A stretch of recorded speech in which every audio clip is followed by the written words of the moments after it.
Bismillahirrahmanirrahim. Assalamualaikum warahmatullahi wabarakatuh. Asyhadu an la ilaha illallah, asyhadu anna Muhammad Rasulullah.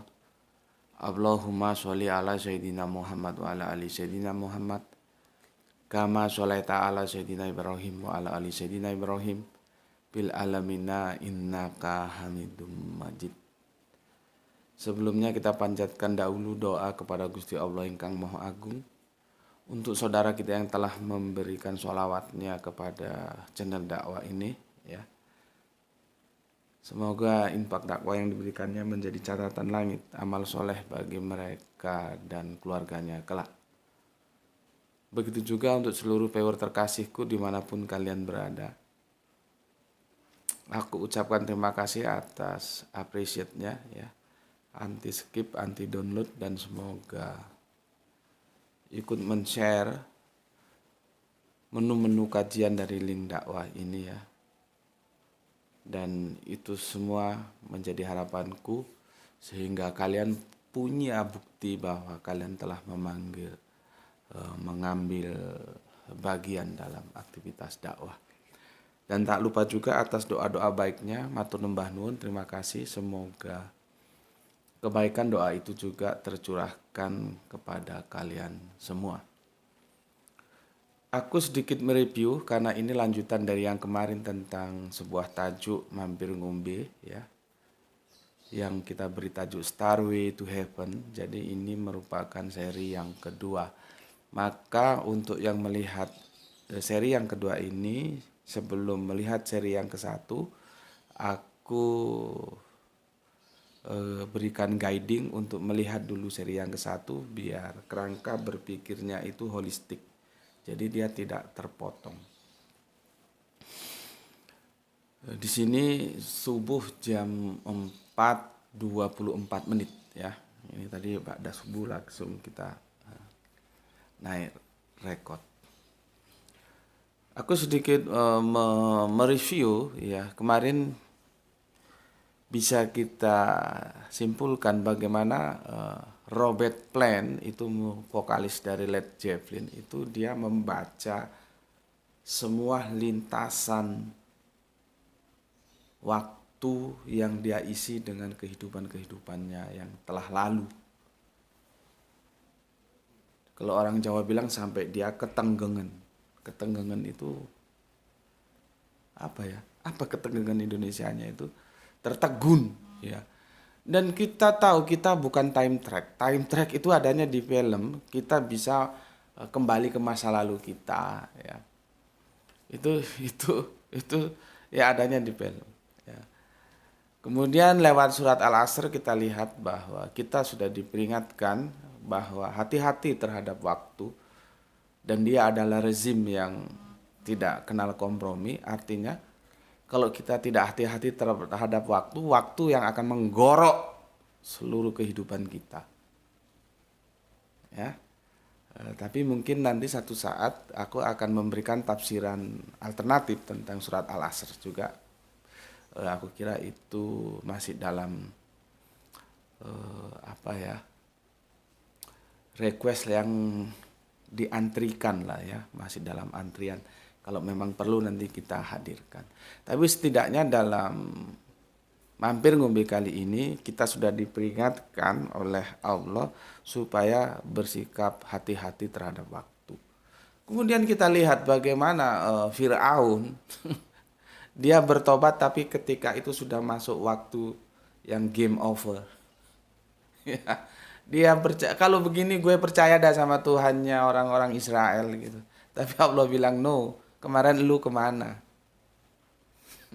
Ya, meskipun kita tahu ada hadis mengatakan bahwa apabila akhir ucapan kita, ya, ketika nazak itu la ilaha illallah, maka jannah akan didapatkan.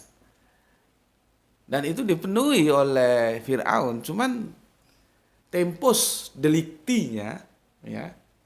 Perhatikan, lagi-lagi kalau kita belajar itu harus paham tentang tempus delictinya. Seperti kita belajar tentang ahli kitab, kapan itu tempus delictinya? Ya. Jadi pertobatan-pertobatan yang dilakukan apabila sudah game over, waktunya sudah selesai, itu sudah nggak berlaku. Dan itu bisa kita lihat bagaimana pertobatan yang dilakukan oleh seorang Fir'aun. Ya, oke, itu aku mereview dan kali ini kita akan membicarakan yang kedua tentang pentingnya waktu, ya. Dan aku akan membacakan kepada kalian kisah dari seorang sahabat yang namanya Sya'ban radhiyallahu anhu, ya. Jadi RA itu radhiyallahu anhu itu gelar yang lebih spektakuler dibanding profesor sekalipun. Ya.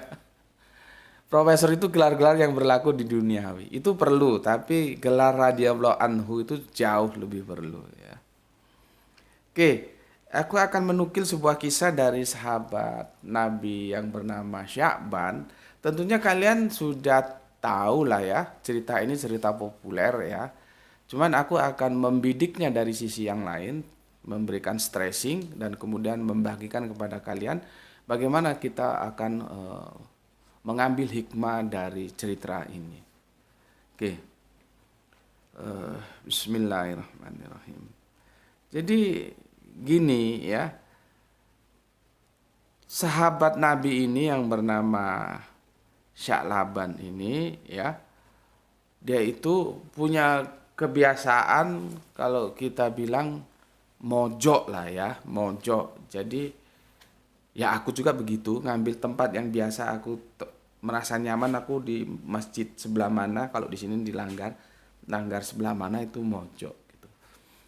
Alasan dia mojok itu supaya dia tidak mengganggu orang lain dan dia juga tidak terganggu, ya mungkin sambil istighfar atau apa gitulah ya, sesuai dengan keinginannya masing-masing, mojok gitu. Ketika sholat subuh tiba, Kanjeng Nabi tidak lihat ini kemana Sya'ban. Kanjeng Nabi tidak lihat. Ya, ditunggu-tunggu nggak datang juga. Karena waktu subuh itu terus berjalan dan takut kesiangan, akhirnya Kanjeng Nabi sholat. Ya, Kanjeng Nabi sholat. Setelah itu dia tanya, di mana Sya'ban? Terus nggak ada yang tahu. Terus ada yang tahu rumahnya Sya'ban? Gitu. Saya ya Rasulullah gitu. Bisakah engkau mengantarkan ke tempatnya Sya'ban? Bisa ya Rasulullah. Maka berjalanlah mereka. Ya, menempuh perjalanan yang cukup lumayan karena pada waktu itu tentunya belum ada sepeda motor ya. Ya. Dalam kisah itu dikisahkan berjalan kaki ya. Setelah sampai tempat yang dituju tepat masuk waktu duha, jadi matahari sudah naik. Ya. Lalu ditunjukkanlah rumahnya Sya'ban dan Kanjeng Nabi pun mengucap salam ya di rumah yang dituju itu. Setelah itu keluarlah seorang ibu gitu ya. Lalu Kanjeng Nabi bertanya, benarkah ini rumahnya Sya'ban? Dia jawab, benar ya Rasulullah. Terus bolehkah saya bertemu dengan Sya'ban? Lalu dengan bercucuran air mata, sang ibu ini, ya, sang soleha ini menceritakan bahwa Sya'ban telah mangkat, telah meninggal. Jadi ketidakhadirannya dalam sholat subuh itu karena Sya'ban telah meninggal. Begitu ceritanya. Kemudian ada sebuah pertanyaan yang itu menjadi masalah bagi sang istri, maka dia mempertanyakan itu kepada Kanjeng Nabi. Ya, ada 3 pertanyaan yang ditanyakan kepada Kanjeng Nabi. Ya, jadi menjelang najak itu Sya'ban berteriak sebanyak 3 kali. Ya. Di setiap teriakan ada narasi yang diucapkan. Di teriakan pertama itu, aduh kenapa tidak lebih jauh. Yang kedua, aduh kenapa tidak yang baru. Yang ketiga, aduh kenapa tidak semua.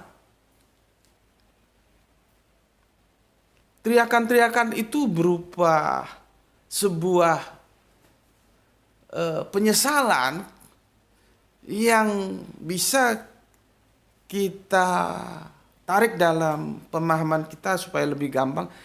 Tidak optimal. Kenapa tidak optimal? Optimal berbeda ya dengan maksimal. Ini kalau anak-anak teknik industri ngerti lah. Ya, bahwa optimal itu beda dengan maksimal. Dalam Islam itu optimal, bukan maksimal. Ya. Kenapa tidak optimal? Aduh, kenapa tidak lebih jauh? Aduh, kenapa tidak yang baru? Aduh, kenapa tidak semua? Sang istri bertanya, kenapa ya Rasulullah begitu? Lalu dengan sabarnya Kanjeng Nabi menjelaskan. Yang pertama, aduh kenapa tidak lebih jauh? Ya. Tapi sebelum ke sana, Kanjeng Nabi membaca dulu Quran surat Kaf, surat 50 ayat yang ke-22. Sesungguhnya kamu berada dalam keadaan lalai dari hal ini. Ya. Maka kami singkapkan daripadamu hijab yang menutupi matamu. Maka penglihatanmu pada hari itu amat tajam. Artinya apa? Ketika kita nasak, kita bisa melihat lintasan waktu yang telah kita lalui. Kita melakukan apa aja dalam lintasan waktu itu. Seperti Robert Plant, dia membaca lintasan waktu. Ya, sahabat Syaban membaca lintasan waktu yang dia telah lalui. Dia telah berbuat baik, tapi dia merasa belum optimal dari segala perbuatan baik. Sementara waktu telah game over. Begitu loh. Ya. Oke, Nabi menjelaskan satu persatu tentang aduh kenapa tidak lebih jauh. Ini dia melihat sebuah imbalan yang akan diterima oleh Sa'ban karena dia menempuh jarak dari rumahnya ke masjid untuk sholat berjamaah itu cukup lumayan jauh. Ya, pada saat itu tidak ada transportasi. Kalau sekarang mungkin kita ada sepeda motor, ya. Itu cukup lumayan jauh. Makanya Nabi sendiri pun sampai belum tahu di mana rumah dia. Tapi Nabi mengenalnya karena selalu hadirnya dalam sholat-sholat berjamaah. Ketika pahala itu disingkapkan, Sa'ban mengatakan, aduh kenapa ya nggak lebih jauh lagi. Karena Sa'ban melihat begitu banyaknya pahala yang akan dia terima seandainya lebih jauh lagi. Sementara apa yang bisa kita lihat di lapangan? Berapa orang yang mau berangkat ke langgar, ke musola, ke masjid untuk sholat? Lihat lingkungan sekitar kita saja ya. Ada 10%? Nggak ada. Nggak ada. Bahkan aku ini kontraktor, ngontrak sana, ngontrak sini. Dan mohon doanya semoga Allah melimpahkan rezeki sehingga aku bisa bikin rumah, bisa bikin studio yang itu cukup representatif sehingga kapanpun aku mau rekaman bisa. Tidak perlu nunggu suasana kondusif, yang bising lah, yang noise lah, yang rame lah, yang inilah, yang itulah, yang gelap lah, yang terang lah. Ya. Jadi aku ini kontraktor, aku ngontrak sana, ngontrak sini. Aku banyak bertemu dengan macam-macam kehidupan. 2 kali aku menemukan saat kemarin dan saat ini. Ada orang rumahnya itu di depan langgar. Kira-kira tidak lebih dari 20 langkah kaki. Tapi selama aku di situ dan selama aku di sini, 1 kali pun aku tidak pernah lihat dia melangkahkan kakinya untuk pergi sholat berjamaah di langgar. Tidak pernah. Karena apa? Yang jauh bukan jarak tempuhnya. Yang jauh adalah jarak hatinya kepada langgar, kepada musola, kepada masjid. Untuk sepo.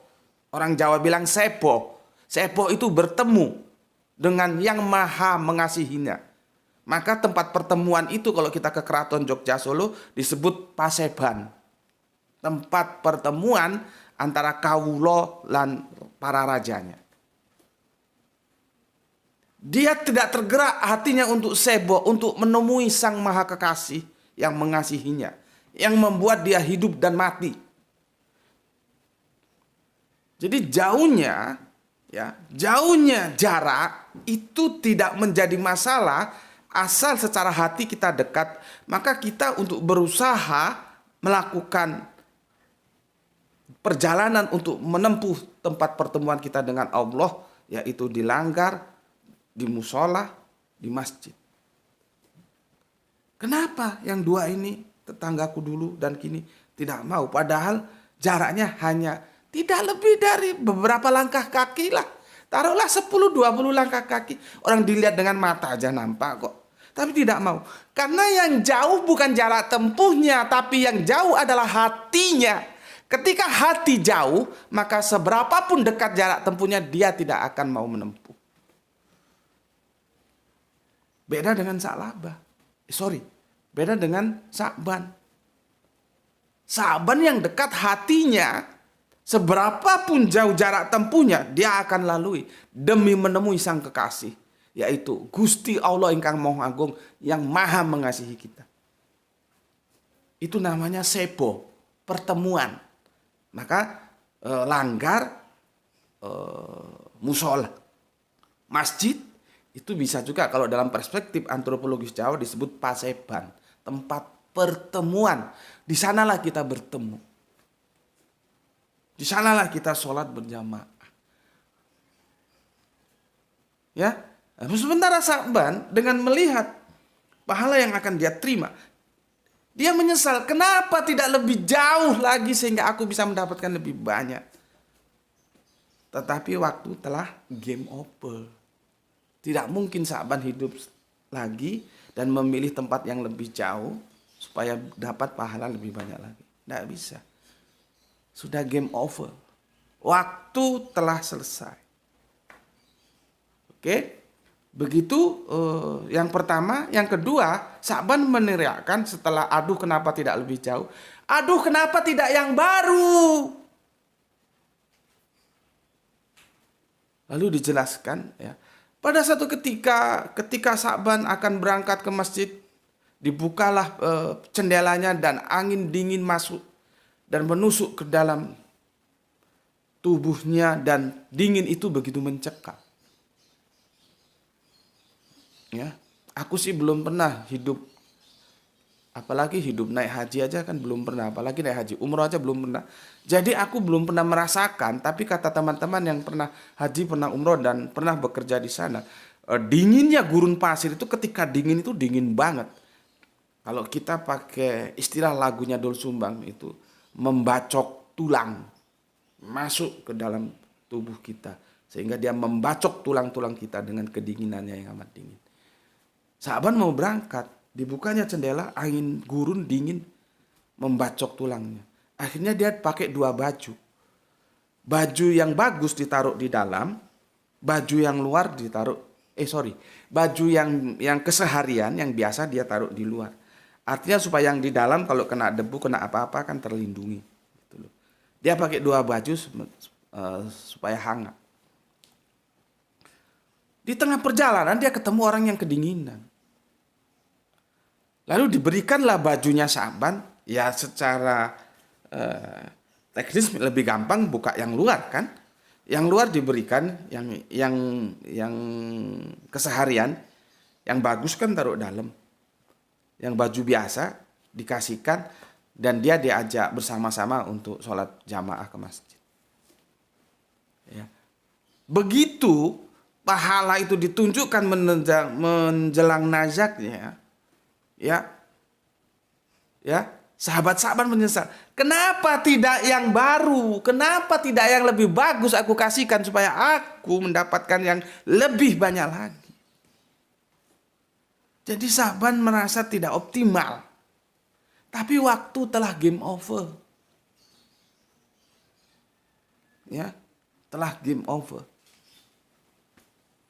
Berikutnya dikatakan, aduh, kenapa tidak semua? Kenapa tidak semua?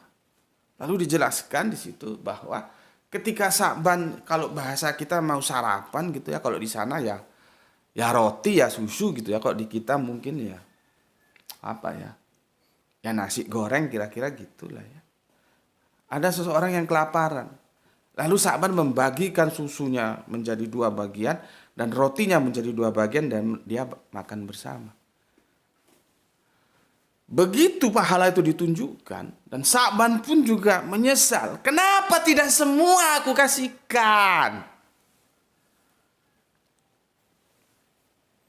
Jadi dari 3 apa yang dia ucapkan menjelang nasaknya itu ya, aduh kenapa tidak lebih jauh lagi, aduh kenapa tidak yang baru, aduh kenapa tidak semua.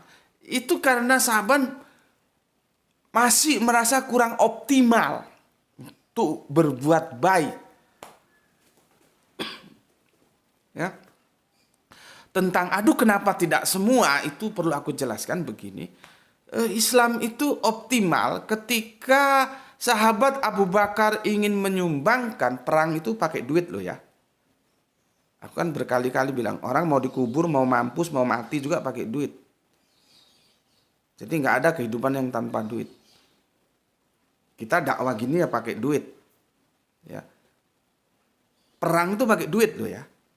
Jangan kamu kira. Maka kekuatan-kekuatan tempur pasukan di medan pertempuran itu tergantung kekuatan ekonomi dari negaranya sejauh apa.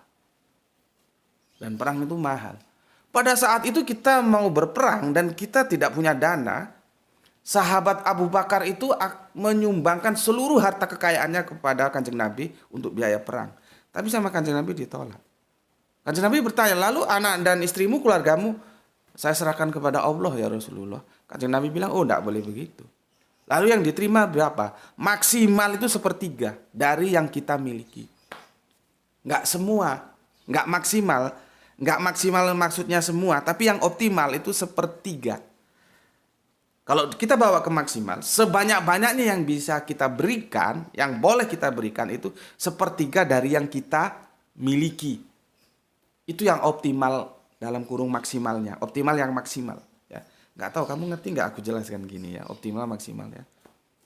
Jadi nggak boleh kita punya 10, kita kasihkan 10, nggak boleh. Kita punya 10 berarti 1/3-nya berapa? Ya 3 lah kita kasihkan. Nanti yang 2/3 itu untuk modal kehidupan kita. Begitu. Nah, Sa'labah ini merasa kurang optimal intinya. Merasa kurang optimal. Padahal dia sudah berbuat baik. Dan dia ingin kembali ke masa lalu. Ya, ingin hidup kembali.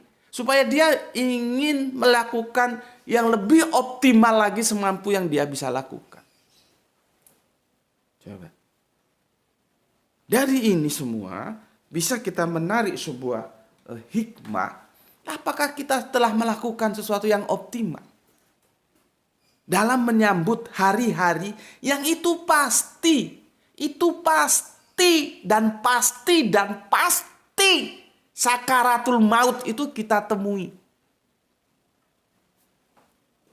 Karena Al-Quran telah mengatakan setiap yang bernyawa itu pasti mati.